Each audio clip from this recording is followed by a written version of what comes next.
एवं शोधनशाला है, बाकी यहाँ पर छोटे मोटे और उद्योग होते हैं। सीमेंट उद्योग का केंद्र यहाँ एल्यूमिनियम वाला भी है। इसके बाद दो औद्योगिक प्रदेश और बचते हैं, छोटे छोटे दोनों। ठीक है, नेक्स्ट गुरुग्राम। गुरुग्राम दिल्ली मेरठ औद्योगिक प्रदेश। इसमें लिख रहा है ये मधुमक्खी के छाते की तरफ फैला हुआ औद्योगिक क्या है, मधुमक्खी के छाते की तरफ फैला हुआ औद्योगिक प्रदेश है। फिर प्रश्न बनेगा यहाँ छोटे और बाजार की ओर जो केंद्रित उद्योग है वो यहाँ विकसित क्यों है, क्योंकि तो कच्चे माल के क्षेत्रों से दूर है, ये खनिज क्षेत्रों से दूर। लिखिएगा यहाँ छोटे हल्के तथा बाजार अभिमुख लोग हैं, क्योंकि यह क्षेत्र कच्चे और यह क्षेत्र खनिज क्षेत्रों से दूर है। यह क्षेत्र किससे दूर है, तो आपके खनिज क्षेत्रों उस वाले अपन औद्योगिक प्रदेश में इलेक्ट्रॉनिक आइटम है, सॉफ्टवेयर का काम है, मशीनरी बनाने का काम है, कपड़े बनाने का है, होजरी का है, ये सारा काम इस प्रदेश में देखने को, दवाइयां वगैरह भी बनाई जाती है। तो लिखिएगा इलेक्ट्रॉनिक इलेक्ट्रॉनिक उद्योग, हल्के इंजीनियरिंग उद्योग, हल्के इंजीनियरिंग उद्योग, विद्युतीकरण है। के बाद सूती वस्त्र, ऊनी वस्त्र, कृत्रिम रेशा, सूती वस्त्र, ऊनी वस्त्र, कृत्रिम रेशा, होजरी एंड उपकरण, मशीनरी, साइकिल, ट्रैक्टर, कृषि उपकरण। तो पंजाब हरियाणा इसके वो क्षेत्र है जहां तक कृषि उपकरण पहुंचते हैं। कृषि उपकरण, रासायनिक पदार्थ, वनस्पति घी उद्योग, वनस्पति घी उद्योग चाहिए थी हमारी वनस्पति घी तो चाहिए, सॉफ्टवेयर उद्योग तो आदि केंद्रित है। ये बात आपको याद रखनी। और अब लिखिएगा इसमें कि दक्षिण में आगरा और मथुरा सीसा और चमड़ा उद्योग के केंद्र है। दक्षिण में आगरा और मथुरा सीसा उद्योग के केंद्र है। लिखिएगा मथुरा में पेट्रोलियम परिशोधनशाला भी है। मथुरा में पेट्रोलियम परिशोधनशाला भी है। तो ये जो पेट्रोलियम परिशोधनशाला मथुरा में है, इसमें अपन यूं कहें कि पेट्रोलियम आता है, यहाँ लोकल होता नहीं, आयाती की यहाँ पेट्रोलियम आता है, उसके बाद में यहाँ से परिशोधन करके फिर सप्लाई होता है। तो लिखिएगा यहाँ के प्रमुख केंद्रों में, यहाँ के प्रमुख केंद्रों में दिल्ली, दिल्ली, गुरुग्राम, मेरठ, आगरा, मोदी नगर, गाजियाबाद, बाला आदि, बाला, ये यहाँ के मुख्य मुख्य केंद्र हैं। कौन कौन से? दिल्ली इसमें आ गया, आगरा है, मथुरा है, गुरुग्राम है, मेरठ है ना, ये सारे के सारे इसके औद्योगिक केंद्र के रूप में जाने जाते हैं। तो ये गुरुग्राम दिल्ली मेरठ औद्योगिक प्रदेश आ गया। और गुरुग्राम दिल्ली मेरठ औद्योगिक प्रदेश के बाद में अपन चर्चा करने वाले हैं एक और औद्योगिक प्रदेश है तमिलनाडु वाला, केरल वाला, वो अपन और लिख लेते हैं। तो देखिए नेक्स्ट लिखिएगा कोलम तिरुवनंतपुरम औद्योगिक, कोलम तिरुवनंतपुरम औद्योगिक प्रदेश में वही बात, यदि खनिज क्षेत्रों से दूर है, व्यावहारिक उद्योगों की प्रधानता नहीं है, कृषि आधारित और हल्के उद्योगों की प्रधानता। देखिएगा तिरुवनंतपुरम, तिरुवनंतपुरम, कोलम, अलवाय, एर्नाकुलम, एर्नाकुलम, अल्पुझा में विस्तृत प्रदेश। दूसरी बात याद रखनी, यहाँ पर भारी उद्योगों का खनिज प्रदेशों से दूर होने के कारण, खनिज प्रदेशों से दूर होने के कारण यहाँ कृषि आधारित, कृषि में भी स्पेशल बागानी कृषि आधारित हल्के उद्योगों की प्रधानता है, हल्के उद्योगों की प्रधानता है। यानी भारी उद्योग यहाँ नहीं, क्यों नहीं? वजह एक ही, खनिज प्रदेशों से दूर है। क्या है क्या? यहाँ बागानी कृषि हो जाएगी, जल विद्युत की उपलब्धता। लिखिएगा बागानी कृषि, जल विद्युत की उपलब्धता। लिखिएगा यहाँ सूती वस्त्र उद्योग, लिखिएगा रबड़, रबड़ का जो सामान बनता है वो रबड़ सामान उद्योग के अलावा माचिस का, नारियल, रेशा उत्पादन उद्योग, एल्यूमिनियम उद्योग, सीमेंट उद्योग, रासायनिक उद्योग, मछली आधारित उद्योग, मछली आधारित उद्योग आदि है। बात ध्यान देना, यहाँ कोच्चि में पेट्रोलियम परिशोधनशाला भी स्थापित करनी, ठीक है, कोच्चि में पेट्रोलियम परिशोधनशाला भी स्थापित कर दी। ये यहाँ के अपन कहें प्रदेश है, इसमें आप एक काम और कर लेना, तिरुवनंतपुरम कोल्ली तिरुवनंतपुरम कोल्लम का नाम है, अलवाय एर्नाकुलम अल्पुजा के अलावा कुनालूर क्षेत्र भी आता है, कुनालूर एर्नाकुलम अल्पुजा में ये विस्तृत प्रदेश है कुनालूर। ये अपने औद्योगिक प्रदेश थे, बाकी अपन कल की क्लास में नया लेके आते हैं, तो के लिए देखें।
एक बार फिर स्वागत है आप सभी का, और स्वागत करने के लिए हमेशा की तरह तैयार आपका होस्ट आपका दोस्त विजेंद्र सिंह। जी हाँ, अपन पढ़ रहे हैं ज्योमोफोर्लोजी, भवाकृतिकी विज्ञान, और भवाकृतिकी विज्ञान में आज अपना टॉपिक जो रहने वाला है वो क्या है देखिएगा, पढ़िएगा और साथ साथ नोट्स बनाते चलिएगा, क्योंकि आप भूगोल पढ़ रहे हैं। साथियों देखिएगा, अपन भू आकृतिक मानचित्रण का अनुप्रयोग, ये अपना टॉपिक रहने वाला है। क्या है, यानी एप्लीकेशन ऑफ जियोमॉर्फिक मैपिंग, यानी भवाकृतिक जो मानचित्रण है उसका अपने को अनुप्रयोग की बात करनी है। क्या होता है क्या नहीं होता है, छोटा सा टॉपिक है, लंबी चौड़ी कोई बातें हैं। आइएगा देखते हैं। सबसे पहली बात आती है कि भू आकृतिकी विज्ञान में भवाकृतिकी एवं पर्यावरण संबंधी शोध कार्यों के लिए डाटा एकत्रण करने हेतु भू आकृतिक मानचित्र का प्रयोग किया है। लाइन को फिर देखना, ये जो जियोमोफोर्लोजी है, भू आकृति है, इसमें भू आकृतियां और वहां का जो पर्यावरण संबंधी शोध कार्य है उसके लिए जो डाटा एकत्रित किया जाता है, पहले तो आपको ये पता होना चाहिए जियोमोफोर्लोजी में क्या किया जाता है। भवाकृतिकी के अंदर मुख्य रूप से क्या भाई, जियोमोफोर्लोजी अलग है, क्लाइमेटोलॉजी अलग है, ओशिनोग्राफी अलग है। तो जियोमोफोर्लोजी में पृथ्वी की जो आकृतियां बन रही हैं, अपन बात करते हैं, चाहे पर्वत का बनना, पठार का बनना, मैदान का बनना, झील का बनना, पवन का प्रदन, ये सारे किसमें आते हैं, ये सारे जियोमोफोर्लोजी में आते हैं। यहाँ बात आ रही है कि भवाकृतिक एवं पर्यावरण संबंधी शोध कार्यों के लिए डाटा एकत्रण करने हेतु भू आकृतिक मानचित्र का प्रयोग किया जाता है। इसके तहत पृथ्वी सतह की विभिन्न इकाइयों के, मैंने क्या कहा कि पृथ्वी की सतह पर जो भी आकृतियां बन रही हैं, भू पर जो भी आकृतियां बन रही हैं, स्थलाकृतिक जो विशेषताएं हैं, इन विशेषताओं को प्रदर्शित किया जाता है, इनको चिन्हित किया जाता है और इनका एक विश्लेषणात्मक मानचित्र निर्मित किया जाता है। पर्वत के लिए अलग सिंबल दे दिया, पठार के लिए अलग सिंबल दे दिया, उनके विश्लेषणात्मक चीजें उसमें डाल दी गई, ये है भवाकृतिक मानचित्र। बात आई फिर कि भू प्रबंधन और जो भूमि उपयोग है, भू प्रबंधन भूमि उपयोग का प्रबंधन, बात करते हैं भूदृश्य, पारिस्थितिकी और पर्यावरण जो अध्ययन है, वानिकी है, मृदा विज्ञान है, इनके क्षेत्र में अगर आपको जानकारियां चाहिए, चाहे आप कृषि वानिकी की बात करेंगे, चाहे मृदा विज्ञान के बारे में आपको जानकारी चाहिए, चाहे आपको पर्यावरणीय अध्ययन के बारे में जानकारी चाहिए, चाहे आपको पारिस्थितिकी के बारे में जानकारी चाहिए, भूदृश्य के बारे में जानकारी चाहिए, भूमि का प्रबंधन कैसा करना है, भूमि के उपयोग का प्रबंधन क्या है, ये सारी जानकारियां अगर आपको चाहिए तो आपको कहीं ना कहीं जो आपका जियोमॉर्फिक मैप है अब वो आपके लिए होना जरूरी है। यानी इन तमाम जानकारियों को प्राप्त करने के लिए भवाकृतिक मानचित्र का महत्वपूर्ण क्या है तो आप कहेंगे स्थान है। आज इतनी चीज आपको ध्यान रखनी है क्या, कि भू प्रबंधन एवं भूमि उपयोग प्रबंधन। फिर सुनना, भू प्रबंधन की बात है, चाहे भूमि उपयोग प्रबंधन की बात है, चाहे भूदृश्य पारिस्थितिकी की बात है, चाहे पर्यावरणीय अध्ययन की बात है, चाहे वानिकी की बात है, मृदा विज्ञान की बात है, इनके क्षेत्र में ये जो विविध जानकारियां हैं इनको प्राप्त करने के लिए भवाकृतिक मानचित्र का अपने आप में महत्वपूर्ण स्थान रह जाता है। ठीक है, इसके बाद जैसे आप आगे चलेंगे तो हाँ ये लिखिएगा, लिखते चलिएगा, बाद में भी आप लिख सकते हैं, कोई दिक्कत वाली बात नहीं। अच्छा, अब देखिएगा मैं आपको बताऊं, ये इसी बात को अपन आगे बढ़ाएं, आगे चलें तो क्या बताएं। यहां पे बात निकल के आती है कि पृथ्वी की जो सतह, पृथ्वी की सतह और जो भू प्रॉपर्टी, इसके जो विभिन्न प्रकार के संस्तर हैं, पृथ्वी की सतह ऊपर वाले, साथ में भू प्रॉपर्टी, और इनके जो विभिन्न संस्तर हैं इनका वैज्ञानिक विधि से वर्गीकरण करना, इनका वैज्ञानिक विधि से क्या करना, वर्गीकरण करना, तथा भवाकृतिक आपदा प्रबंधन के क्षेत्र में चट्टानों की विभिन्न प्रकार की संरचना एवं उनके प्रकारों के बारे में जानकारी है, ये भी इसी विषय के अंतर्गत मिलती है। तो सुनना, यानी भवाकृतिक मानचित्र में पृथ्वी की सतह, आपको भवाकृतिक समझ में आ जाना चाहिए क्या, अपने आप से समझ आ जाएंगे। पृथ्वी की सतह, भू प्रॉपर्टी, इसके विभिन्न संस्तर, इनका वैज्ञानिक विधियों से वर्गीकरण की बात आती है, तथा भवाकृतिक आपदा प्रबंधन के क्षेत्र में चट्टानों की विभिन्न प्रकार की संरचना, उनके प्रकारों के बारे में जानकारी, आपदा प्रबंधन के क्षेत्र में जानकारी, चट्टानों की विभिन्न प्रकार की संरचनाओं की जानकारी, उनके प्रकारों के बारे में जानकारी, ये सारी इसमें देखने को मिलती है। बात आती है इसी विषय के अंतर्गत विभिन्न जो भू आकृतियां इनका मानचित्रण किया जाएगा। मानचित्रण करने के बाद में पूरी प्रोसेसिंग चलेगी, प्रक्रम आधारित मानचित्रण, तथा इसके आधार पर फिर भावी विश्लेषणात्मक मानचित्र निर्मित किए जाते हैं। बिल्कुल, यानी इस विषय के अंतर्गत विभिन्न भू आकृतियों का मानचित्रण किया जाएगा, प्रक्रम आधारित मानचित्रण किया जाएगा, और इसके आधार पर भावी विश्लेषणात्मक मानचित्र जो है वो तैयार किए जाएंगे। और जब ये तैयार की जाएंगे तो आप यूं कह सकते हैं कि जो भू आकृतिक मानचित्र है ये कितने प्रकार के होते हैं, तो आपका उत्तर आएगा भू आकृतिक जो मानचित्र है ये दो प्रकार के। एक कौन सा है, आधारभूत और विश्लेषणात्मक मानचित्र, यानी जिसमें विश्लेषणात्मक मानचित्र, विश्लेषण किया जाए चीजों का, और एक वो जो विशेषीकृत मानचित्र है, किसी विषय विशेष वस्तु पर बनाया गया मानचित्र है। दो प्रकार के, कितने प्रकार के, दो प्रकार। भू आकृतिक मानचित्र कितने प्रकार के होते हैं, दो प्रकार के होते हैं। और कौन से होते हैं, नंबर एक बात आती है आधारभूत और विश्लेषणात्मक मानचित्र, और नंबर दो पे विशेषीकृत या उद्धृत जो मानचित्र है ये होता है। अब इसके बाद में आगे जो कहानी है वो क्या है देखते हैं, एक बार लिखिएगा। लिखिएगा, पृथ्वी की सतह एवं भू प्रॉपर्टी के विभिन्न संस्तरों का वैज्ञानिक विधि से वर्गीकरण तथा हवाकृतिक प्रबंधन, हवाकृतिक आपदा प्रबंधन के क्षेत्र में चट्टान की विभिन्न प्रकार की संरचना और उनके प्रकारों के बारे में जानकारी, ये इसी विषय के अंतर्गत मिलती है। इसके बाद लिखिएगा, इस विषय के अंतर्गत विभिन्न भू आकृतियों का मानचित्रण, प्रक्रम आधारित मानचित्रण तथा इसके आधार पर भावी विश्लेषणात्मक मानचित्र निर्मित किए जाते हैं। और भूआकृतिक जो मानचित्र हैं ये दो प्रकार के होते हैं, आधारभूत मानचित्र और विशेषीकृत मानचित्र। अब बात आई फिर कि आधारभूत जो मानचित्र है इसमें सतह के दिखाई देने वाले लक्षणों का वर्णन होता है, जबकि विशेषीकृत जो मानचित्र है ये किसी विशेष विषय वस्तु पर क्या होते हैं, आधारित। क्या बात आई आधारभूत मानचित्र में, जो धरातलीय लक्षण है, जैसे मैं बात करूं भारत का भूतल से मानचित्र बना दिया जाए, ये आधारभूत है। फिर आया नीचे विशेषीकृत मानचित्र, विशेष विषय वस्तु पर आधारित होते हैं, किसी एक विषय वस्तु पर आधारित होंगे वो विशेषीकृत होते हैं। बात आती है किसी भी भू आकृतिक मानचित्र की विषय वस्तु शीर्षक की गहराई सात के अंदर उपयोगकर्ता के स्तर को देखकर ही देखी जाती है, यानी कोई भी भू आकृतिक मानचित्र है उसका विषय वस्तु क्या रहेगा, और बात करते हैं उसके शीर्षक की गहराई एवं उपयोगकर्ता के स्तर को देखकर ही उसकी विषय वस्तु के बारे में जानकारी ली जा सकती है। शीर्षक क्या है उसका, उपयोगकर्ता का स्तर क्या है, इन दोनों को देख करके भू आकृतिक मानचित्र की जो विषय वस्तु है उसका निर्धारण किया जाए। बात करते हैं भू आकृतिक मानचित्र की क्रियाविधि या फिर इसका क्रम जो है वो किस प्रकार है। पहली बात आती है मानचित्र बनाने से पहले क्या करना पड़ेगा। भाई मैप बनाएंगे, मैप बनाने से पहले इतनी देर तो नहीं पड़ा कि इसमें है क्या, इसका महत्व क्या। अब बात आई कि ये बनाया कैसे जाएगा। बनाने की तीन प्रोसेस रहती है, मानचित्र बनाने से पहले, मानचित्र बनाने के दौरान और मानचित्र बनाने के बाद। पहले बात करें कि मानचित्र से पूर्व की जो क्रियाविधि वो क्या है, जिसमें मुख्य रूप से आंकड़ों का संग्रहण किया जाए। मानचित्र से पूर्व की क्रियाविधि जिसमें आंकड़ों का क्या किया जा रहा है, संग्रहण किया जा रहा है। बात आती है रुचि के क्षेत्र की पहचान। भाई इंटरेस्ट क्या है, यहां एक बात है कि उपयोगकर्ता के स्तर को देखा जाएगा, रुचि की पहचान। उसके बाद में जो रिमोट सेंसिंग आंकड़े हैं इनको इकट्ठा करना, एक बनाने में बनने से पहले की बात। फिर जीआईएस जो डाटाबेस उसको तैयार करना, इसको जीआईएस जो डाटाबेस उसको तैयार करना, रुचि के क्षेत्र की पहचान करना, रिमोट सेंसिंग आंकड़ों का एकत्रण करना, जीआईएस डेटाबेस तैयार करना। और इनके बाद में फिर आगे जैसे अपन बढ़ेंगे तो अपने पास आएगा कि जो सुदूर संवेदी आंकड़े हैं इनका प्रयोग करते हुए एक कच्चा खाका बनाना और भू आकृतिक स्वरूपों का रेखाचित्र बनाना। ये अपने को रिमोट सेंसिंग से जो आंकड़े मिले हैं इन आंकड़ों को बेस बनाते हुए उसका एक रेखाचित्र, रेखाचित्र हमेशा बिना मापनी के बनता है, बिना मापक के बनता है, क्योंकि मानचित्र हमेशा मापक से बनता है। फिर आगे बात आई कि क्षेत्र के मापन के लिए अब पहले क्या बनाया, रेखाचित्र बनाया, और क्षेत्र के मापन के लिए उचित पैमाने पर आधारित मानचित्र बनाना। फिर मानचित्र वाले क्षेत्रों में कार्य करने हेतु अनुमति प्राप्त करें। तो आप हिमालय क्षेत्र में जा रहे हैं आपको परमिशन लेनी पड़ेगी, या जहां कहीं का भी आप मानचित्र बना रहे हैं तो भी अपन कहें उसका अपन यूं समझ लें कि उसका मालिक है, मालिक बोलने का मतलब उसके चाहे कोई संस्था हो सकती है जिसके अंदर में वो एरिया है, अनुमति प्राप्त करना। उसके बाद मानचित्र के उद्देश्य क्या है, क्यों बनाना चाहते हैं और लक्ष्य क्या है उसकी पहचान करना। उसके बाद में भूआकृतिक एवं मृदा मानचित्र का एकत्रण और क्षेत्र के वर्णन हेतु संकेतों का प्रयोग तय करना कि आप इस मानचित्र में कौन कौन से सिंबल हैं उनको काम में लेंगे, उनको तय करना। और साथ ही नियोजित क्रियाविधि के तहत आपदा प्रबंधन करना। नियोजित क्रियाविधि के तहत क्या करना, आपदा प्रबंधन करना। एक पॉइंट और है कि मौसम संबंधित भविष्यवाणियां प्राप्त करना। अब आप इनको लिखिएगा, ये किसी भी मैप के बनने से पहले की प्रोसेस है, यानी मानचित्र बनने से पहले क्या क्या होगा देखिएगा एक बार बताता हूं। रुचि के क्षेत्र की पहचान करना, रिमोट सेंसिंग जो आंकड़े हैं उनका एकत्रण करना, जीआईएस डाटाबेस तैयार करना, सुदूर संवेदी आंकड़ों का प्रयोग करते हुए प्रमुख भूआकृतिक स्वरूपों का रेखाचित्र बनाना, क्षेत्र मापन के लिए उचित पैमाने पर आधारित मानचित्र बनाना, मानचित्र वाले क्षेत्र में कार्य करने के लिए अनुमति प्राप्त करना, मानचित्र के उद्देश्य और लक्ष्य की पहचान करना, भू आकृतिक एवं मृदा मानचित्र का एकत्रण करना, चित्र वर्णन हेतु संकेतों का प्रयोग करना और नियोजित क्रियाविधि के तहत आपदा प्रबंधन। ये तमाम चीजें इसी में। अब फिर बात करेंगे अपन आगे, पाएगा कि क्षेत्र अभियान जब होगा उस दौरान की क्रियाविधि क्या है। मोटिव प्राप्त करिए क्षेत्र अभियान, उस दौरान की क्रियाविधि क्या रहेगी, इस संबंधित क्षेत्र में अपन ने जो कार्य योजना बनाई उसके अनुसार मानचित्रण का कार्य करेंगे। पथ एवं दिशा सूचकों के निर्धारण हेतु जीपीएस की सहायता लेंगे और जीपीएस की सहायता से फोटो लेंगे और अपने नोट्स बनाएंगे। ये मानचित्र बनाने के दौरान जब आप उस फील्ड में जाएंगे जहां आपको भू आकृतियों का मानचित्र बनाना है। फिर बात आती है कि मानचित्र के पश्चात यानी मानचित्र के बाद में जो क्रियाविधि है वो क्या रहने है। जब आप फाइनल मानचित्र तैयार करेंगे, पहले आपने कच्चा खाका बनाया, फिर आपने नया मानचित्र बनाया, अब आप फाइनल अंतिम मानचित्र तैयार कर रहे हैं। जीपीएस के जो आंकड़े हैं इनका एकत्रण और समेकन करना, क्षेत्र से प्राप्त एवं दूर संवेदी रिमोट सेंसिंग है, भू आकृतिक मानचित्र तैयार करना, फोटो एवं जानकारियों को आलेखबद्ध करना, उनसे जमाना फाइल करना, और उसके बाद लास्ट जो बात है वो क्या सुनिएगा कि जीआईएस सॉफ्टवेयर से अंतिम भू आकृतिक मानचित्र तैयार करना। सारे आंकड़े आ गए, सारा सिस्टम आ गया, आप सॉफ्टवेयर से मानचित्र तैयार करना, एनालॉग और डिजिटल भू चिन्हों का उपयोग करना, मानचित्र पर व्याख्या पर नोट्स डालना और लास्ट में मानचित्र को पब्लिश करवा देना, ये मेन है। इस प्रकार से भू आकृतिक मानचित्र तैयार किया जाता है। भू आकृतिक मानचित्र को व्यवहारिक दृष्टि से नियोजनकर्ताओं द्वारा उपयोग में लिया जाता है।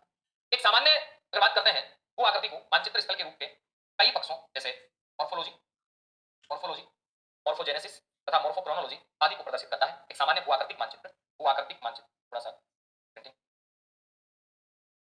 भू आकृतिक मानचित्र स्थल रूप के कई पक्ष हैं जैसे मॉर्फोलॉजिकल है, मॉर्फोजेनेसिस है, मॉर्फोक्रोनोलॉजी है, तमाम चीजों को प्रदर्शित करता है। तो ये छोटा सा प्यारा सा टॉपिक था, याद करने वाली चीजें हैं इसमें सीधी सी कि कितनी प्रोसेस रहती है, भू आकृतिक मानचित्र है क्या, क्यों जरूरी है, और इसकी मानचित्र बनाने से पहले क्या करना पड़ता है, मानचित्र बनाने के दौरान चित्र में क्या करना होता है, और मानचित्र बनाने के दौरान जब तक मानचित्र प्रकाशित नहीं हो जाता तब तक किस प्रकार से अपने को करना होता है। जैसे प्रश्न आ गया डिजिटल भू चिन्हों का उपयोग कब किया जाएगा, ये मानचित्र की जो अंतिम स्टेप है, बोले तो मानचित्र जब बन गया अपना, उसके बाद जब संशोधित मानचित्र तैयार होगा फाइनल, उस समय ये काम होगा। और भी आगे ऐसी चीज देखें, चलते हैं नए टॉपिक में, तब तक के लिए ऑल द बेस्ट। टॉपिक नाम देखते ही अपन टेंशन में आ जाते हैं, बाकी ऐसा इसमें कुछ भी नहीं है। सामान्य सी बात है पर्यावरण भूआकारी की क्या होती है, इसको अपने को देखना है और इसकी अपन बातें करने वाले। बिल्कुल ही छोटी सी बात, पर्यावरण भूआकारी में प्राकृतिक प्रक्रम है। अब वो प्राकृतिक प्रक्रम जितने भी हैं, चाहे वो ज्वालाओं की क्रिया है, चाहे वो ज्वालाओं की क्रिया है, चाहे अपन बात करते हैं भूकंप है, बाढ़ आ जाए, सूखा आ जाए, चाहे भूमि संकलन की बात आ जाए, अनाच्छादन है, प्रदूषण है, जलवायु परिवर्तन है, आदि आदि जो भी चीजें, पर्यावरण भूआकारी में क्या है बता। प्राकृतिक जो प्रक्रम है, इन प्राकृतिक प्रक्रमों का मनुष्य के जो क्रियाकलाप है और जो मानव भूदृश्य है, इन पर क्या प्रभाव पड़ रहा है, तथा इंटररिलेशन है दोनों, तथा मनुष्य के जो क्रियाकलाप है इनका प्राकृतिक पर्यावरणीय प्रक्रमों पर क्या प्रभाव पड़ रहा है। यानी प्राकृतिक जो प्रक्रम है इनका मनुष्य के क्रियाकलाप पर क्या प्रभाव पड़ रहा है, मनुष्य के क्रियाकलाप का इन प्राकृतिक प्रक्रमों पर क्या प्रभाव पड़ रहा है, इनसे उत्पन्न समस्याएं कौन कौन सी हैं, और इन समस्याओं का निदान कहां किया जाएगा, कैसे किया जाएगा, पर्यावरणीय प्रबंधन, प्राकृतिक प्रकोप का न्यूनीकरण में सहायता मिल सके, इन सभी का अध्ययन इसमें किया जाएगा। ये चीज तो पर पढ़ ही चुके हैं ना कि ग्लोबल वार्मिंग क्या है, ग्लोबल वार्मिंग का क्या प्रभाव है, उसके लिए उत्तरदायी कारक कौन से हैं, ओजोन क्षरण क्यों हो रही है, उसके लिए उत्तरदायी कारक कौन से हैं, उसका सॉल्यूशन क्या है, भूमि का प्रदूषण क्यों हो रहा है, उसका समाधान कैसे किया जा सकता है, जल प्रदूषण कैसे हो रहा है, उसका उपाय क्या है, इन सबका अध्ययन करना ही तो क्या है पर्यावरण हुआ करेगी। भाई जो प्राकृतिक प्रक्रम है वो मनुष्य को कैसे प्रभावित कर रहे हैं, मनुष्य प्राकृतिक प्रक्रमों को कैसे प्रभावित कर रहे हैं, और इनके प्रभाव से उत्पन्न समस्याएं कौन सी हैं, और इन समस्याओं का अध्ययन कैसे किया जाता है। बात आती है कि पर्यावरण क्या है, ये तो आप जानते हैं पर्यावरण क्या है, चारों का जो वातावरण पर्यावरण। बात आती है कि पर्यावरण दो प्रकार का हो सकता है, एक आता है भौतिक पर्यावरण और एक आता है जैविक पर्यावरण, एक भौतिक पर्यावरण और दूसरा जैविक पर्यावरण। ये चीज में लिखिएगा, इसके बाद आगे चलते हैं। पर्यावरण भूआकारिकी में प्राकृतिक जो प्रक्रम है, ज्वालाओं की क्रिया की बात आती है, चाहे भूकंप की बात आती है, चाहे बाढ़ की बात आती है, सूखा है, भूमि संकलन है, अनाच्छादन, प्रदूषण, जलवायु परिवर्तन आदि जो भी है, इनका मनुष्य के क्रियाकलापों पर और मानव भूदृश्य पर क्या प्रभाव रहता है, और मनुष्य के क्रियाकलापों का प्राकृतिक पर्यावरण पर क्या प्रभाव है, इनसे समस्याएं कौन सी हैं, इनका निदान कैसे किया जा सकता है, इन सबका अध्ययन इसमें किया जाता है। पर्यावरण दो प्रकार का, एक भौतिक पर्यावरण, भौतिक पर्यावरण में सारी चीजें अपनी पृथ्वी वगैरह है, वायुमंडल वगैरह, ये सारी चीजें आती हैं। बात करते हैं भौतिक पर्यावरण की, तो इसका निर्माण तीन घटकों से हुआ है, एक ठोस से, एक द्रव्य से और गैस से। जो पृथ्वी के स्थलमंडल के रूप में ठोस अपने सामने, जलमंडल के रूप में द्रव्य है और वायुमंडल के रूप में गैस है, का प्रतिनिधित्व करते हैं, ये भौतिक पर्यावरण है। और ये जैविक पर्यावरण जिसमें अपन शामिल है, बोले तो मानव शामिल है, पशु पक्षी है, पेड़ पौधे हैं, जैविक पर्यावरण में है सारा का सारा ही प्राकृतिक सिस्टम। और प्राकृतिक सिस्टम बोले तो मनुष्य के क्रियाकलापों को कैसे प्रभावित करता है। मानवीय क्रियाकलापों से भौतिक पर्यावरण के तीन घटक, वायु ज्यादा प्रभावित है, जल भूमि ये प्रभावित है, और इन सबकी विस्तृत डिटेल तो अपन संबंधित जो टॉपिक है बात कर चुके हैं, यहाँ केवल ये जान लेना जरूरी है, ये इनमें शामिल है। बात आती है वायु में उपस्थित जो हानिकारक तत्व है, इनके प्रवेश से वायु का क्या होता है, प्रदूषण होता है। तो वायु के प्रदूषण से क्या होगा, वायु के प्रदूषण के लिए मुख्य उत्तरदायी कारक नवीकरण इसके लिए उत्तरदायी है, औद्योगिकरण उत्तरदायी है, परिवहन इसके लिए उत्तरदायी है, खनन है, और अन्य क्रियाएं हैं वायु प्रदूषण के लिए उत्तरदायी है ना, लिखना है बात।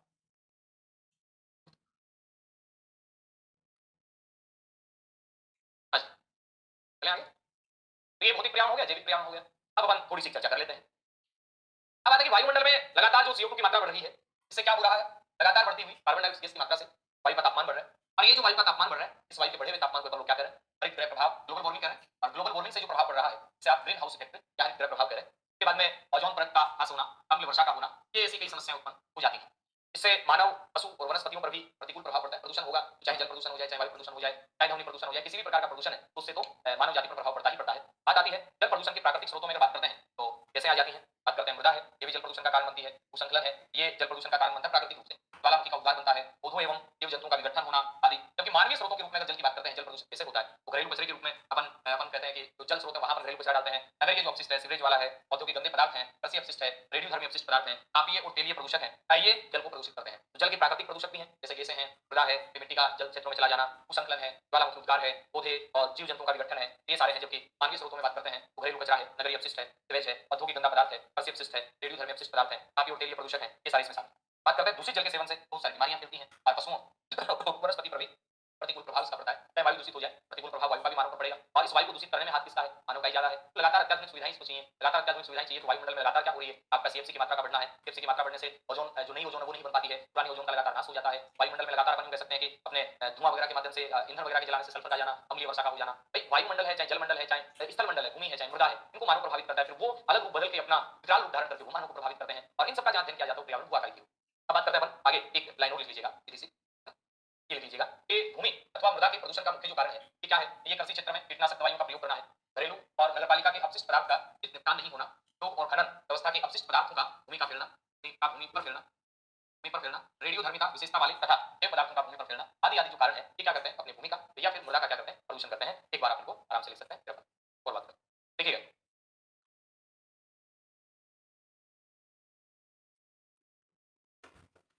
हाँ भाई लिख पाए। ये था अपना ये छोटा सा टॉपिक जिसके बारे में अपन ने जानकारियां जुटाई, बाकी वो भी करते हैं बाद में अपन नए टॉपिक को लेकर के। तब तक के लिए नमस्कार। ढाल मूल्यांकन क्या है? ढाल के कौन कौन से तत्व होते हैं? इन सभी चीजों के ऊपर चर्चा करेंगे। आइएगा, कोई लंबा चौड़ा टॉपिक नहीं है, ये भी सामान्य सा टॉपिक है। आइएगा प्रारंभ करते हैं, मुस्कुराइएगा। हमें सबसे पहले ढाल मूल्यांकन की बात करते हैं, तो आपको एक लाइन तो लिख लेनी कि ढाल स्थल रूप के महत्वपूर्ण एक अंग के रूप में माने जाते हैं। लिखिएगा, ढाल ढाल स्थल रूप के महत्वपूर्ण अंग के रूप में माने जाते हैं, अंग के रूप में माने जाते हैं। उसका लिखिएगा इनका जो आकार होता है, लिखिएगा ढाल उत्तल, ढाल उत्तल भी हो सकता है, ढाल अवतल भी हो सकता है, ढाल सरल रेखीय भी हो सकता है। ढाल उत्तल, अवतल, सरल रेखीय एवं मुक्त सरल रेखीय एवं मुक्त पृष्ठ वाला या तीव्र ढाल वाला भी होता है। उसके बाद मैदान के अंदर सामान्यतः ढाल नहीं होते, बाकी मैदानों को छोड़कर हर जगह ढाल का विकास होता है, लेकिन ज्यादा ढालों का विकास पर्वतों पर होता है। ढाल मतलब स्लोप समझिएगा आप सीधा सा। तो लिखिएगा, मैदानों को छोड़कर, मैदानों को छोड़कर ढाल का विकास हर जगह होता है, लेकिन पहाड़ी क्षेत्रों में सर्वाधिक, लेकिन पहाड़ी क्षेत्रों में सर्वाधिक रूप से ढाल विकास होता है, सर्वाधिक रूप से ढाल विकास होता है। अब आता है, जब ढाल की बात चली तो ढाल विकास के बारे में बताने वाले जो प्रारंभिक विद्वान थे, और मैं अपन डेविस और पेंग की बात करते हैं। आधुनिक काल में आपका यंग महोदय हैं, सेविजियर महोदय हैं, पाटर्स हैं, ये लोगों के नाम आ जाते हैं। तो लिखिएगा, ढाल विकास का या ढाल विकास के प्रारंभिक मत, ढाल विकास के प्रारंभिक मत जो कि अनुभव व पर्यवेक्षण पर आधारित, ढाल विकास के प्रारंभिक मत जो कि अनुभव व पर्यवेक्षण पर आधारित हैं, पर आधारित है, प्रारंभिक मत जो अनुभव व पर्यवेक्षण आधारित है, पेंक व डेविस द्वारा प्रतिपादित किए गए, इसके द्वारा प्रतिपादित किए गए, पेंक और डेविस के द्वारा प्रतिपादित किए जाते हैं। उसके बाद लिखेगा, आधुनिक ढाल विकास के आधुनिक मत जो परिमाणात्मक विधियों पर आधारित है, ढाल विकास के आधुनिक मत परिमाणात्मक विधि द्वारा ढालों का विश्लेषण करते हैं, ढालों का विश्लेषण करते हैं। इनमें सेविजियर, यंग व वाटर्स हैं, व वाटर्स हैं। ये आप लिख लीजिएगा, यानी ये इन विद्वानों के नाम है। तो अब ढाल के कौन कौन से तत्व होते हैं, इनके बारे में अपन जानने वाले हैं, लिखने वाले हैं। आइएगा, नेक्स्ट लिखिएगा कि ढाल के तत्व, ढाल के तत्व, और ढाल के तत्वों में लिखिएगा नंबर एक पाता कि शीर्ष से तली तक ढाल के, ढाल में लिखो, शीर्ष से लेकर तली तक ढाल में समरूपता नहीं पाई जाती, शीर्ष से लेकर तली तक ढाल में समरूपता नहीं पाई जाती है। अब समरूपता नहीं पाई जाती इसका मतलब कुछ ना कुछ तो है। शीर्ष से लेकर तली तक ढाल में क्या नहीं पाई जाती है? आप कहेंगे समरूपता नहीं पाई जाती है। और एक आदर्श जो पहाड़ी ढाल होता है उसमें चार तत्व तो पाए ही पाए जाते हैं। तो लिखिएगा, एक आदर्श पहाड़ी ढाल में, एक आदर्श पहाड़ी ढाल में चार तत्व अनुदैर्ध्य परिच्छेदिका, चार तत्व होते हैं। तो आप कहेंगे चार तत्व कौन कौन से? लिखिएगा, अगर आप यूं बात करें ऐसे तो चार तत्वों में एक होता है शिखर, इस वाले भाग को आप क्या कह सकते हैं? शिखर कह सकते हैं। शिखर से जस्ट आगे कगार होता है, कगार, कगार से फिर आगे अपन कहें मलबा ढाल होता है, मलबा ढाल से फिर आगे देखें तो पेडिमेंट होता है। इन्हीं रूपों को अपन अलग तरीके से लिख सकते हैं। एक नंबर पे उत्तलता होती है, नंबर दो वाला होता है मुक्त पृष्ठता, फिर है तो आपका आती है अवतलता। अब इनके हम देखेंगे एक की चर्चा करेंगे। यानी ढाल में चार मुख्य होते हैं, उत्तलता ऊपर ऊपर होती है, इस प्रकार रहता है ढाल। जैसे ही आएगा मुक्त पृष्ठता बिल्कुल खड़ा हो जाता है, उसके बाद में फिर आए सरल रेखीय हो जाता है, लास्ट में चलते चलते ये वाली स्थिति बन जाती है अवतल। यहाँ उत्तल है, लास्ट में चलते चलते यहाँ अवतल, अवतल युग भी समझ सकते हैं। ये उत्तल है, यहाँ पे आते अवतल हो जाता है, उत्तलता, मुक्त पृष्ठता, सरल रेखीयता और अवतल। इनमें एक एक जो तत्व है इसके पर बात कर लेते हैं। सबसे पहले लिखिएगा उत्तल तत्व, यानी जो आपका ढाल मूल्यांकन का उत्तल तत्व है, इसके बारे में आप क्या की पॉइंट्स लिख सकते हैं। नंबर एक लिखिएगा शिखरीय उत्तलता, यानी ये शिखर वाला क्षेत्र है, यहाँ आपको क्या देखने को मिलती है, तो आप कहेंगे सर यहाँ उत्तलता देखने को मिलती है, तो ये शिखरीय उत्तलता अपन कह सकते हैं। अब ये शिखरीय उत्तलता रहती है, याद रखिएगा, यानी ये जो ढाल है इस ढाल को वर्धमान ढाल के नाम से जाना जाता है, और ये वर्धमान ढाल की संज्ञा ये पेंट ने दी। और उत्तल ढाल का जो निर्माण है ये अनाच्छादन प्रक्रम से होता है, वो एक अलग चीज है, एकल प्रक्रम संकल्पना कहेगी, एक ही प्रक्रम प्रभावी रहता है, चाहे वो जल हो सकता है, किसी ने मृदा सर्पण को माना है, किसी ने किसी को माना है। यहाँ बात आई कि उत्तल ढाल का जो निर्माण है इसका मुख्य प्रक्रम अनाच्छादन, लिखिएगा उत्तल ढाल निर्माण का प्रमुख प्रक्रम क्या है। प्रमुख प्रक्रम आप कहेंगे इसका प्रमुख प्रक्रम अनाच्छादन है, यानी याद रखना है कि उत्तल ढाल निर्माण का जो प्रमुख प्रक्रम है वो आपका क्या है, तो आप कहेंगे वो अनाच्छादन। बात है चलो अनाच्छादन के द्वारा ये हो गया, तो ऊपर वाला जो ढाल है इसे ऊपरी उलन ढाल के नाम से भी जानते हैं, आप लिख लीजिएगा इसे ऊपरी उलन ढाल भी कहते हैं। और ये जो ऊपरी उलन ढाल की स्थिति है ये आर्द्र और जो शीतोष्ण प्रदेश है वहां आपको देखने को मिलेगी। इसके बाद जैसे आप आगे चलेंगे तो आपके पास आएगा मुक्त पृष्ठ, जैसे ये उत्तल तत्व है वैसे ही सेकंड नंबर पे एक तत्व होता है मुक्त पृष्ठ तत्व। साथियों गौर कीजिएगा, मुक्त पृष्ठ तत्व अभी मैंने बताया आपको सेकंड नंबर वाला, और मुक्त पृष्ठ तत्व मतलब बिल्कुल ही ये खड़े ढाल की तुलना में होगा, आप यूं कह सकते हैं दीवार सदस्य, दीवार जैसा दिखने वाला ढाल, लिखिएगा दीवार जैसा, दीवार जैसा दिखने वाला, दीवार जैसा दिखने वाला खड़ा ढाल तो अवसाद से मुक्त होता है, तो अवसाद से क्या होता है, अवसाद से मुक्त होता है।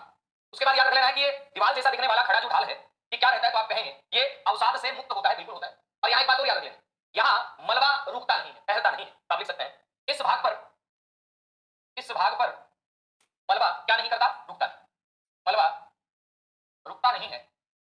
और ये वाला जो ढाल है ना इसे क्या कहते हैं, तो आप लिखेंगे इस ढाल को निस्रावण ढाल, निस्रावण ढाल भी कहते हैं, निस्रावण ढाल भी कहते हैं। ये बात आपको याद रख लेनी, मलबा रुकेगा नहीं, यहाँ दीवार जैसा दिखने वाला खड़ा ढाल है तो अवसाद से क्या होता है, तो आप कहेंगे मुक्त होता है। याद रखिएगा नंबर एक पे अगर बात आती है तो उत्तल तत्व है, नंबर दो पे अगर बात आती है तो ये मुक्त पृष्ठ तत्व है। और जो मुक्त पृष्ठ तत्व है इस वाले ढाल को आप क्या कह सकते हैं, इस वाले ढाल को आप निस्रावण ढाल के नाम से भी जान सकते हैं। ये दीवार की तरह बिल्कुल खड़ा ढाल है, यहाँ मलबा नहीं रुकता है। प्रश्न मुझे लग रहा है यहाँ से पूछा जा सकता है, यहाँ से प्रश्न पूछा जा सकता है कि कौन से ढाल पर मलबा रुकता नहीं है, तो मुक्त पृष्ठ तत्व वाला वहां। अब जैसे नीचे आए तो वहां तो मलबा जमा होगा, तो लिखिएगा नेक्स्ट सरल रेखीय ढाल, नेक्स्ट लिखिएगा सरल, सरल रेखीय ढाल आप लिख सकते हैं सीधी रेखा वाला ढाल होता है। नंबर एक आप लिखेंगे क्या है, सीधी रेखा वाला, यह सीधी रेखा वाला ढाल होता है। सर्वाधिक विस्तार, सर्वाधिक विस्तार इसी ढाल का होता है। और समरूपता के कारण ये वाला जो ढाल इसे समढाल या फिर स्थिर ढाल कहते हैं, तो लिखिएगा समरूपता के कारण, समरूपता के कारण इसे समढाल या स्थिर ढाल कहते हैं, समढाल या स्थिर ढाल कहते हैं। अब वहां पर पढ़ रहे थे कि मलबा जमा नहीं होता, और इस वाले ढाल में मलबा आसानी से जमा हो जाता है। लिखिए यहां मलबा आसानी से जमा हो जाता है, यानी यहां इस वाले भाग में आप देखते हैं तो मलबा आसानी से जमा हो जाता है। अतः जो मलबा ढाल होता है ना इस ढाल को रिकोजी ढाल के नाम से भी जाना जाता है, तो लिखिएगा अतः स्ट्रालर ने मलबा ढाल को रिकोजी ढाल कहा है, रिकोजी ढाल कहा। और लास्ट वाला जो ढाल का तत्व है वो अवतल तत्व है, सबसे लास्ट वाला आप यहां लिख सकते हैं ढाल का सरल रेखीय ढाल क्या तत्व है, लास्ट में लिखिएगा अवतल तत्व। अवतल तत्व में लिखिए जैसे जैसे आप मतलब इसका विस्तार होगा वैसे वैसे ढाल क्या होता चला जाएगा, कम होता चला जाएगा, तो लिखिएगा जैसे जैसे जैसे जैसे ढाल का विस्तार होता है वैसे वैसे ढाल कम होता जाता है, होता जाता है। अब कम होने का मतलब इसे क्षीण होता हुआ ढाल कहेंगे, इसे क्षयमान ढाल कहेंगे, तो लिखिएगा कम होता जाता है। अतः इस ढाल को क्षयमान ढाल या अपन यूं कहें हाटी का तलागा या अधय बुलंद ढाल भी कहते हैं। क्षयमान ढाल, हाटी तलागा काटी, कलाकार, क्या आप कह सकते हैं अधय, उलन, ढाल भी। ये हो गया सबसे लास्ट वाला। सबसे पहले शिखर ही शिखर है, बोले तो उत्तल ढाल, उसके बाद मुक्त प्रश्न बिल्कुल दीवार की तरह खड़ा, उसके बाद तीसरे नंबर पे तो सरल देखिए कमल का जवाब होगा, और चौथे नंबर पे तो अवतल। उत्तल चारों का क्रम भी पूछ लिया जाता है, चारों से इनकी विशेषताएं भी पूछ ली जाती है, ठीक है लिखिएगा आगे। हाँ लिख पाएगा। अब देखिएगा साथियों, इसके बाद जैसे ही आगे चलेंगे तो अपने पास क्या चीज आएगी कि ढाल का वर्गीकरण। नेक्स्ट देखिएगा, ढाल का वर्गीकरण किसने किया है, कैसे किया है। उससे पहले आप देखिएगा एक होता है विवर्तनात्मक ढाल, तो एक नंबर पे आप लिख सकते हैं विवर्तनिकी, विवर्त ढाल, तो विवर्तन की क्रियाओं से निर्मित होते हैं। एक होता है अपर्दनात्मक ढाल, किसी भी पहाड़ी क्षेत्र में जब अपर्दन हो जाए फिर बाद में ढाल का विकास। एक होता है संग्रहित ढाल, मलबे वगैरह का जमाव हो जाए बाद में ढाल का विकास, इसे आप कह सकते हैं संग्रहित। और अगर निर्माण की अवस्था के आधार पर देखें तो प्राथमिक ढाल और द्वितीयक ढाल दो होते हैं। देखिएगा निर्माण की अवस्था के आधार पर ढाल एक नंबर पे लिखिएगा प्राथमिक ढाल, इसमें आप लिख सकते हैं नदी, हिम नदी, हवा आदि द्वारा निर्मित ढाल, ऐसा ढाल कहेंगे इसे प्राथमिक ढाल। इसके बाद लिखिएगा द्वितीयक ढाल, द्वितीयक ढाल में आप लिखेंगे प्राथमिक ढाल, द्वितीयक ढाल में आप लिखिएगा प्राथमिक ढालों से, प्राथमिक ढालों से निर्मित ढाल, यानी जो प्राथमिक ढाल है उनसे निर्मित ढाल कौन कौन से होते हैं, उन्हें अपन कह सकते हैं कौन से ढाल, द्वितीयक। प्राथमिक ढाल में आपने कहा नदी है, हिमनद है, हवा है, इनके द्वारा निर्मित ढाल होते हैं। जबकि द्वितीयक ढाल की बात आती है तो जो प्राथमिक ढाल है ना, इनसे निर्मित ढाल कौन कौन से हैं, वो आपके द्वितीयक ढाल होते हैं। इसके बाद बात आती है अपनी कि ढाल का मात्रात्मक जो वर्गीकरण है वो किस प्रकार, लिखिएगा ढाल का मात्रात्मक वर्गीकरण। 1% चांस में ऐसा प्रश्न आ सकता है, 1% में आ सकता है तो वही 100% चांस बन जाएगा, तो अपन लिखेंगे मात्रात्मक में आप लिखिएगा चौरस ढाल, इधर अपन लिखेंगे ढाल की प्रवणता, तो ढाल कितना, चौरस ढाल की प्रवणता होती है 0 डिग्री से 1 डिग्री। इसके बाद बात आता है मंद ढाल, 1 डिग्री से 3 डिग्री। फिर आता है सामान्य मंद ढाल 3 डिग्री से 8, सामान्य मंद ढाल क्या आता है 3 डिग्री से 8 डिग्री। इसके बाद आता है तीव्र ढाल, तीव्र ढाल अपन कह सकते हैं तीव्र हलवा, तीव्र हलवा ढाल, इसमें जो स्लोप अगर 8 डिग्री से लेकर 15 डिग्री तक। एक आता है सामान्य तीव्र, सामान्य तीव्र, इसमें 15 डिग्री से लेकर 20 डिग्री तक का ढाल, 15 डिग्री से 20 डिग्री तक का ढाल। एक आता है अत्यंत तीव्र 20 डिग्री से ज्यादा, लिखिएगा अति तीव्र, और इसमें जो ढाल होगा 20 डिग्री से 90 डिग्री तक। ये ढालों का एक सामान्य मात्रात्मक वर्गीकरण है। चौरस ढाल, ये ढाल क्या है, ही नहीं ढाल बिल्कुल ही चौरस ही, जो सेम है। बात करते हैं इसके बाद मंद ढाल 1 से लेकर 3 डिग्री, सामान्य मंद ढाल 3 डिग्री से 8 डिग्री, तीव्र ढलवा ढाल 8 से लेकर 15, सामान्य तीव्र की बात आती है तो 15 से 20, अति तीव्र 20 से। अब इसके बाद फिर बात आती है क्या कि यंग महोदय के अनुसार ढालों का वर्गीकरण, ये भी आता है, लिखिएगा यंग महोदय के अनुसार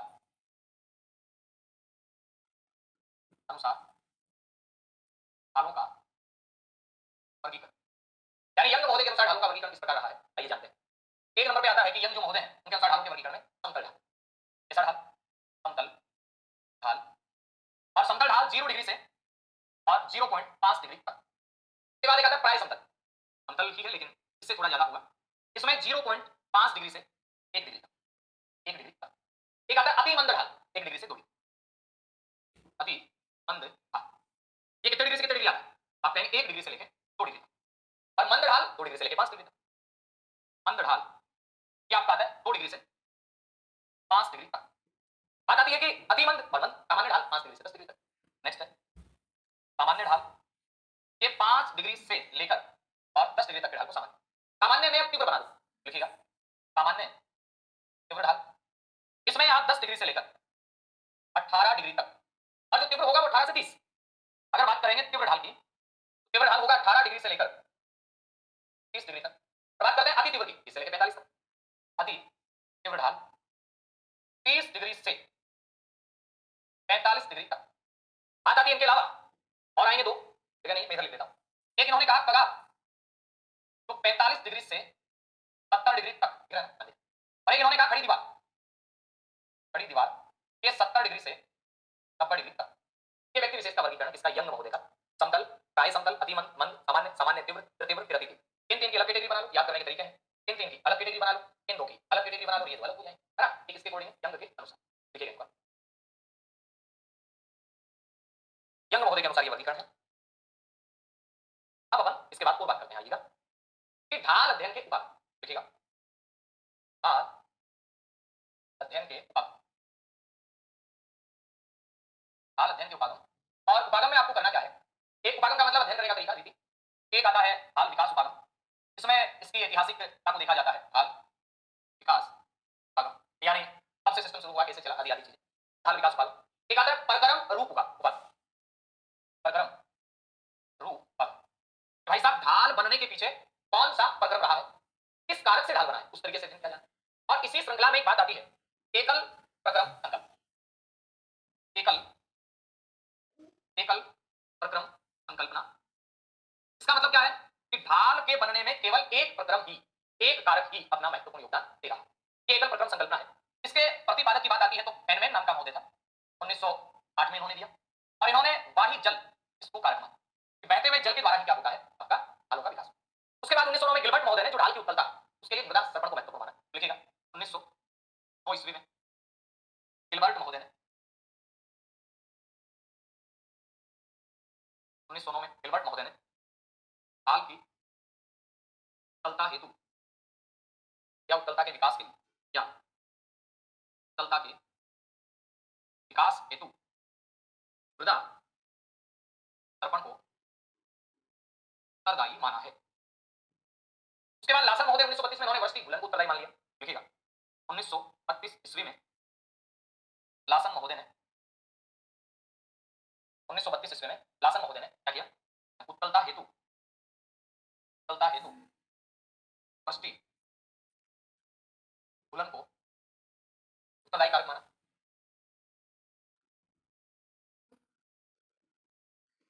उसके बाद एक आती है बहुल प्रक्रम संकल्पना, बहुल प्रक्रम संकल्पना। और जो बहुल प्रक्रम संकल्पना है इसमें साथ में आपको एक बात याद रखनी, क्या सुनिए, बहुल प्रक्रम संकल्पना का मतलब आप समझेंगे एक से ज्यादा प्रक्रम है वो ढाल विकास में योगदान दे रहे हैं। जैसे लिखिएगा 1950 ईस्वी में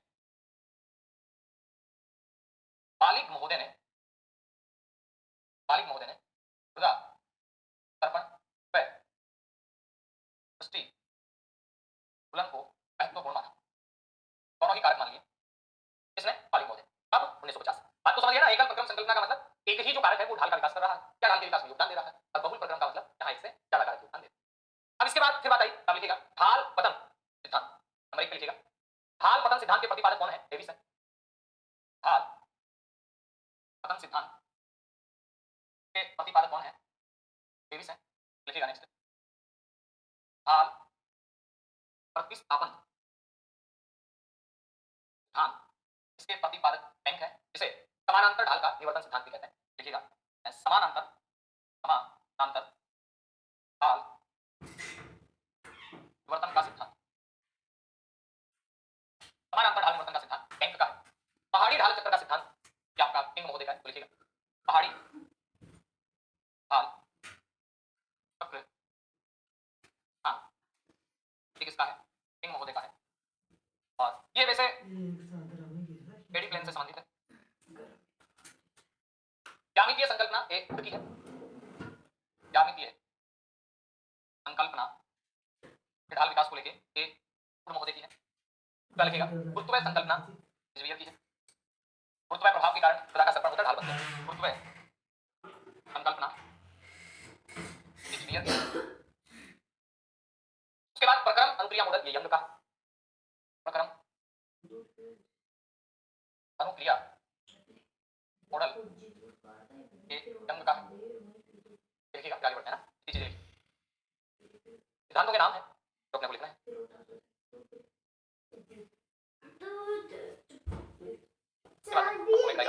आपको समझ आ जाएगा।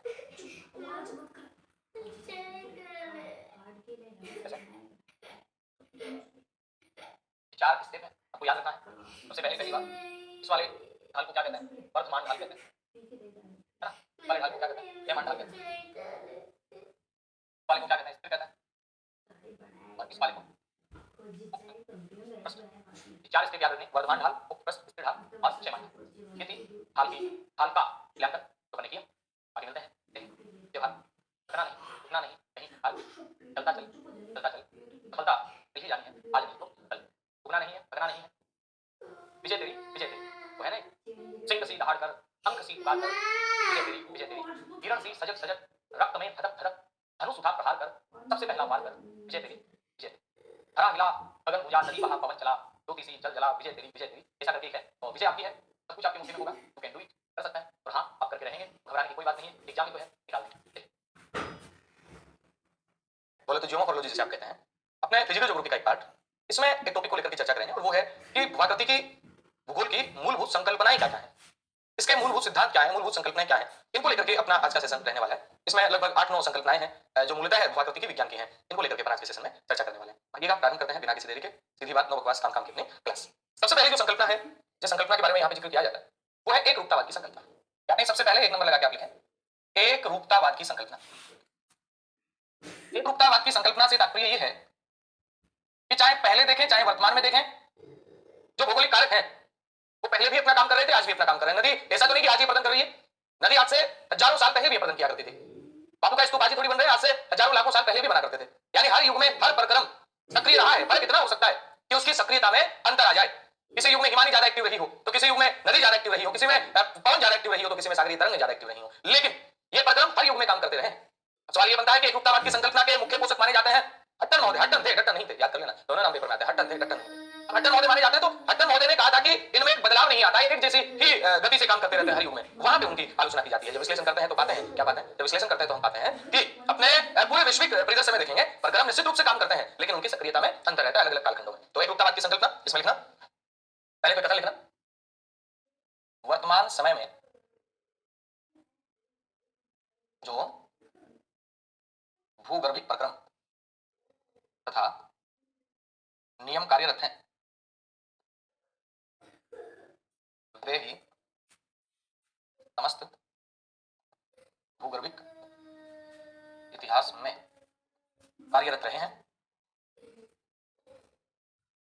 हैं परंतु उनकी सक्रियता में अंतर था या उनकी सक्रियता में अंतर है बाकी प्रक्रम तो वही काम कर रहा है और ये वाला जो कथन है ये थार्नबरी महोदय का है इससे पूरे लेसन में थार्नबरी महोदय की खूब कथन आई अलग अलग संदर्भ में अब बात करते हैं कि एक रूपतावाद के सिद्धांत इसके प्रतिपादक कौन है इस सिद्धांत के प्रतिपादक माने जाते हैं जेम्स हट्टन फिर मैं कह रहा हूं डट्टन नहीं है अगर न आ जाए तो नहीं करना है न आ जाए तो करना है डट्टन नहीं है डट्टन अपन आइसोस्टेसी पढ़ते हैं वहां पे आता है समस्थिति की जो संकल्पना पढ़ता है वहां पे डट्टन है यहां डट्टन नहीं यहां कौन है हट्टन है प्रतिपादक कौन है जेम्स हट्टन कब किया प्रतिपादन 1785 में जेम्स हट्टन एक स्कॉटिश भूगोलवेता रहे हैं स्कॉटिश भूगोलवेता या भूगर्भवेता इसके बाद में एक बात और कहेंगे कि इसी सिद्धांत में परिमार्जन करने की बात है मतलब इस सिद्धांत को सुधार करके ये प्लेफेयर ने रखा प्लेफेयर 1802 की बात है उसके बाद में चार्ल्स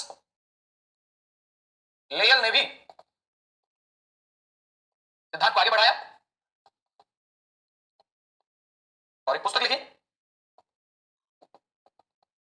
प्रिंसिपल्स ऑफ जियोलॉजी एक बात और याद रखना यानी एक रूपतावाद की जो संकल्पना है ये जो अपने मॉडर्न जियोलॉजी है इस मॉडर्न जियोलॉजी का मूलभूत सिद्धांत है तो सिद्धांत के प्रतिपादक कौन है आपका उत्तर आएगा जेम्स हट्टन है डट्टन नहीं है जेम्स हट्टन ने इस सिद्धांत का प्रतिपादन कब किया 1785 में किया पहला और सीधा प्रश्न तो यही पूछ लिया जाता है पूछा गया भी है आप प्रोफेसर की जब एग्जाम उठा के देखेंगे तो वहां कुछ टाइप के क्वेश्चन आसानी से देखने को मिल जाए ठीक है एक रूपतावाद की संकल्पना ये किसके द्वारा दी गई तो आपका उत्तर बनेगा एक रूपतावाद की संकल्पना सर ये डट्टन के द्वारा दी गई या हट्टन के द्वारा दी गई तो ध्यान रखना इसमें हट्टन है डट्टन तो डटा हुआ है सब स्थिति में और हट्टन हट नहीं रहा है एक रूपतावाद से याद रखिएगा दोनों की बात है इसके बाद में फिर जैसे आगे बढ़ते हैं तो एक बात नोट लगा के लिखना हट्टन का मानना था कि सभी प्रक्रम सभी समय काल में समान रहे जबकि ऐसा नहीं रहा लिखें नोट लगा के लिखें हट्टन महोदय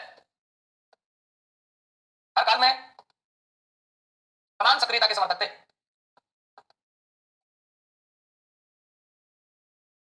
संभवतया उनका अध्ययन नदियों से प्रभावित रहा ये निश्चित है कि नदियां लगभग हर काल में नदियां एक्टिव रही हैं और नदियों ने मतलब अपने प्रक्रम के द्वारा अपने कार्यों के द्वारा भू संरचनाएं जो है भूस्थल रूप जो है इनको परिवर्तित करने का काम किया अध्ययन संभवतया लिखना उनका अध्ययन नदियों द्वारा प्रभावित रहा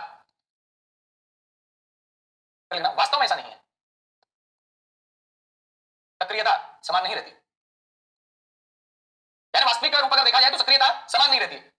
अट्टन ने एक बात जरूर कही, अट्टन का कथन था कि प्रकृति का स्वभाव क्रमिक है, यह अट्टन का कथन। इसका मतलब प्रकृति बड़ी व्यवस्थित ढंग से, आनुषंगिक ढंग से अपने कार्य करती है। तो लिखिएगा प्रकृति बड़े ही व्यवस्थित, आनुषंगिक व युक्ति युक्त है। और इन्होंने कहा कि जब विध्वंस होता है उसकी प्रतिपूर्ति रचनात्मक कार्य कर देते हैं, यानी अंतर्जात बल जो असंतुलन पैदा करते हैं पृथ्वी पे, धरातल पे, उनको बहिर्जात बलों के द्वारा पूरा कर दिया जाता है। अंतर्जात बलों से कोई पर्वत बना, कोई उत्थान हुए, तो वहां पे क्या होगा, अपतन कारक प्रभावी हो जाएगा। और वो अपतन कारक क्या करेगा, उनको काट देगा। अंतर्जात बलों से मान लेते हैं कि खड्डे बन गए, अवतरण हो गया, वहां पे बहिर्जात प्रक्रमों में निक्षेपण कार्य करने लग जाएगा, वहां पे जमाव हो जाएगा और एक संतुलन और साम्यावस्था की स्थिति बन जाएगी। ऐसा मेरा मानना नहीं है, ऐसा हट्टन का मानना है। देखिएगा इनका मानना था विध्वंस का, विध्वंस की प्रतिपूर्ति लिख लो रचनात्मक कार्यों से हो जाती है, कार्यों से होती है। यानी आप कह सकते हैं कि विध्वंस का प्रतिफल रचना और रचना का प्रतिफल विध्वंस, यानी दोनों, विध्वंस का मतलब कोई भी चीज का नुकसान होना और रचना मतलब कोई भी चीज का बनना। तो विध्वंस होंगे तो वहां रचना हो जाएगी, रचना होंगे तो विध्वंस हो जाएगी। आगे लिखना, जैसे अगर कहीं अपरदन होगा, अपरदन होगा तो कहीं निक्षेपण, अपरदन विध्वंसक प्रक्रम है, निक्षेपण रचनात्मक है। तो लिखना अगर कहीं उत्थान होगा तो कहीं अवतरण, अगर कहीं उत्थान होगा तो कहीं अवतरण, यानी प्रक्रिया चलती रहती है। ऐसा मेरा मानना नहीं है, ऐसा किसका मानना है, अट्टन महोदय का मानना। अट्टन ने जब चट्टानों वगैरह का अध्ययन किया तब कहा था कि चट्टानें भूगर्भीय इतिहास के पन्ने हैं और जो जीवाश्म मिलते हैं चट्टानों में वो उसके सुनहरे अक्षर है। ऐसा भी अट्टन महोदय ने कहा था। तो पता लिख लो, चलो वो चट्टान वाले में लिखेंगे, यहां दूसरा कथन लिखा लिखना कि पृथ्वी का भूगर्भीय इतिहास सक्रिय रूप में संपादित हुआ है। और ऐसा उदाहरण के तौर पर अगर देखें तो चट्टान है। ठीक है, एक मिनट,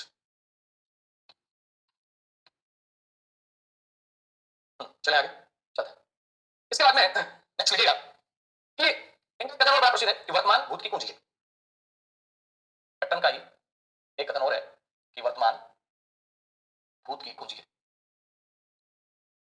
वर्तमान भूत की कुंजी है का मतलब है वर्तमान प्रक्रम किन विशेष परिस्थितियों में प्रभावी है। क्या मैंने, वर्तमान प्रक्रम किन विशेष परिस्थितियों में प्रभावी है। ये बात जब अपन अध्ययन करेंगे इस पूरे प्रक्रम का, पूरे अपन कहें कि कार्य का, तो अपने को आइडिया हो जाएगा कि पहले से जो कार्य हो रखा है वो इन परिस्थितियों में हुआ होगा। जैसे मैं कहूं कि चुना पत्थर कहां मिलते हैं, चुना पत्थर जहां मिलते हैं जहां सागरी जीवों के अवशेष मिलते हैं, वर्तमान में वही मिलता है। अब मान लो कि आप कहोगे सर अपने राजस्थान के अंदर चुना पत्थर है, इसका मतलब निश्चित है कि वहां समुद्र रहा होगा। किससे पता चला, वो पता तभी तो चला जब आपने वर्तमान वाले की तुलना पीछे वाले से की। तो वर्तमान जो है वो भूत की कुंजी है। वर्तमान में क्या है, इससे आपको पता लग जाएगा कि भूत में क्या था, ऐसा था। और ये वाला जो कथन था ये इन्होंने 1785 में कहा था। एक बात और इन्होंने चट्टानी जब संकल्पना दी, आगे नेक्स्ट अपन वही पढ़ेंगे, तो इन्होंने कहा न तो प्रारंभ का कोई लक्षण है, न तो प्रारंभ का कोई लक्षण है तथा न तो अंत की कोई आशा। इसका मतलब सीधा सा यही निकाला जाता है कि भैया ये भूआकृतिक प्रक्रम है और ये हर काल में चलते रहेंगे, इनका कोई पता नहीं है। आगन्य सेल को अपन प्राचीन सेल मानते हैं, लेकिन जब प्राचीन ज्ञात आगन्य सेल को देखा गया तो पाया गया कि उससे पहले की भी अवसादी सेल है। अब ये तो अपन जानते हैं कि अवसादी तो बनेगी आगन्य रूपांतरित से। इसका मतलब आगन्य उससे पहले भी थी।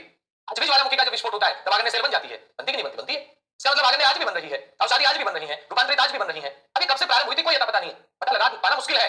प्राचीन आगन्य सेल कौन से नहीं पता लगा सकते आप। इसलिए हट्टन ने कहा न तो प्रारंभ का कोई लक्षण है और न ही कोई अंत की कोई आशा। कोई पता नहीं है कब तक क्या चलेगा सिस्टम, बस चलेगा, इतना पता। सेलिकी की संकल्पना, नेक्स्ट संकल्पना है नंबर 2 लगा के, सेलिकी या सेल की संकल्पना, सेल की संकल्पना। अब सेलिकी या सेल की क्या संकल्पना है इसके बारे में लिखना। चट्टाने, चट्टाने भूगर्भिक इतिहास की पुस्तकें तथा जीवावशेष उनके सुनहरे अक्षर व पृष्ठ है। अब सेलिकी की संकल्पना का मतलब यह है जैसे मैंने कहा सर्वप्रथम तप्त गर्म पदार्थ, ये क्या हुआ? ठंडा। ठंडा होने से कौन सी सेल बनी? आग्नेय सेल। आग्नेय सेल का क्या हुआ? विघटन हुआ, वियोजन हुआ, टूट फूट हुई। आग्नेय सेल इसमें लिखना, विघटन, वियोजन और चूर्ण बना। अब ये चूर्ण कहीं पे जमा हुआ तो अवसादी सेल बनी या परतदार सेल। परतदार सेल बनी तो इसके ऊपर क्या लगा? ताप लगा, दाब लगा। ताप और दाब लगा तो ये क्या बन गई? रूपांतरित सेल बन गई। कौन सी सेल बन गई? रूपांतरित बन गई। रूपांतरण के बाद में क्या हुआ? अति रूपांतरण। अति रूपांतरण और अति रूपांतरण के बाद में वापस से क्या बन गया? गर्म पदार्थ बन गया। वापस से गर्म बना, फिर ठंडा हुआ, फिर आग्नेय सेल बनी, फिर विघटन हुआ, फिर अवसादी बनी, फिर ताप दाब लगा, फिर रूपांतरित बने, फिर अति रूपांतरण हुआ, फिर गर्म पदार्थ। यानी ये सेल चक्र है। इसे क्या कहते हैं? सेल चक्र।